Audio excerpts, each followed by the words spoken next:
अरे हो छत्तीसगढ़ में एक बार फिर मोल फलानीन और मामा भाजी के जोड़ी नजर आई। जी हाँ संगवारी हो त जय जोहार जय छत्तीसगढ़ संगवारी हो। मैं हाँ छत्तीसगढ़ी अपडेट लेके आत रथ हो ए चैनल में। त संगवारी हो आज मैं एक ऐसे खबर ला हो जेमा आप मन ला मनीष स्टार और मोर फलानीन मतलब लता साहू के जोड़ी एक बार फिर आप मन ला देखे बर मिलही।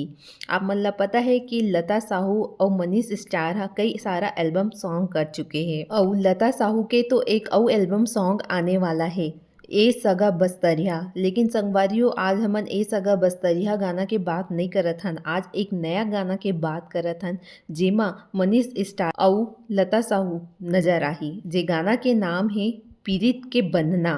जी हाँ संगवारी हो ए गाना के नाम है पीरित के बंधना। और संगवारी हो ये एल्बम सॉन्ग कब रिलीज हो एकर डेट तो नहीं आया है, शूटिंग अभी भी चला थे, लेकिन कौन सा चैनल में ये रिलीज हो ही एला आप मन ला जरूर बता देत हूँ। और वो संगवारी हो ये गाना जो है पीरित के बंधना जेला अपन आवाज दे है पंडित विवेक शर्मा जी हा और गायिका है मोनिका वर्मा जी हा। और संगवारी हो ये गाना ला श्री सबरी फिल्म के यूट्यूब चैनल में आप मन ला देखे बर मिलही। त संगवारी हो कौन कौन ला लता साहू और मनीष स्टार के जोड़ी के एल्बम सॉन्ग के इंतजार है कमेंट करके बताओ। और वीडियो ला लाइक कर दू, चैनल ला सब्सक्राइब कर दू। ऐसने ही वीडियो लेके आप मन के पास हमन आतन। तो संगवारी हो प्लीज़ वीडियो ला लाइक कर दू, चैनल ला सब्सक्राइब कर दू। तब तक बर जय जोहार जय छत्तीसगढ़ संगवारी हो।